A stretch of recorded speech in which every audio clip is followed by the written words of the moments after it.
The Agile software methodology is arguably the most popular software methodology in the world and probably the history of software development itself. A big part of its appeal comes from the fact that it's super easy to learn and that it provides a consistent framework for people to communicate about the practice of building software. It tells you how to describe what operations you're going to take on, how to prioritize them and how to work through them, and how to get together and communicate status and issues and that kind of thing and move forward.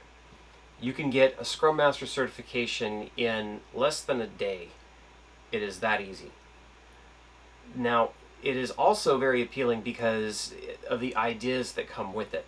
The ideas of doing very free-form, almost jazz-esque software development, where a lot of the work is very exploratory and incremental, and you may not really know where you're going to go or how you're going to get there, but over time you figure out what could be a good idea and try it out and then progressively roll it out.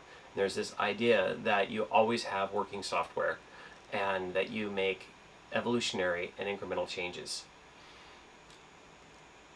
Unfortunately, Agile also falls down in a lot of places, and that kind of evolutionary approach doesn't necessarily lend itself really well to projects where the functionality is known and required well in advance of actually making the software.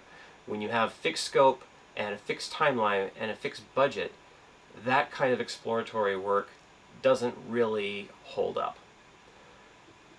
Also, the fact that people can be certified in the Agile methodology doesn't necessarily mean that they possess agility or capability.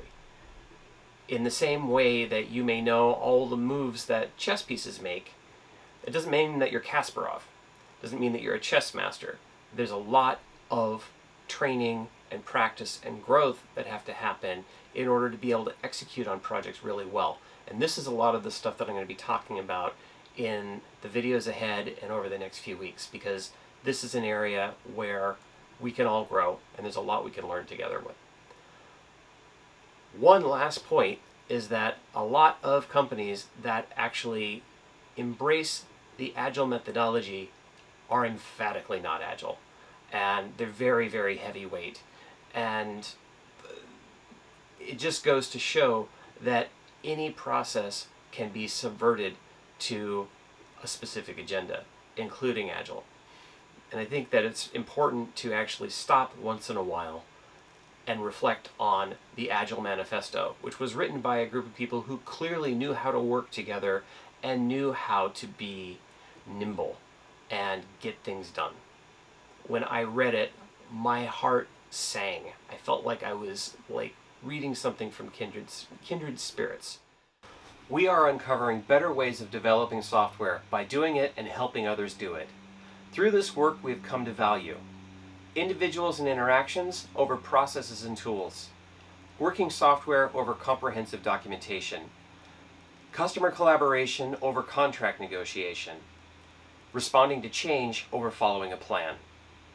That is, while there is value in the items on the right, we value the items on the left more. Sometimes this is an important thing to roll out in organizations and actually ask. You have an hour-long Scrum meeting every day. You require a ticket to be created for every commit that's made. How is this Agile? So anyways, these are all things to talk about, and I hope that this is as interesting to you as it is to me. And I have to say, my 21-year-old self never expected that I would be interested in process, but from a self-preservation and kind of nailing it thing, it's important. So I think that's it for now, and I will see you at the next one. Take care.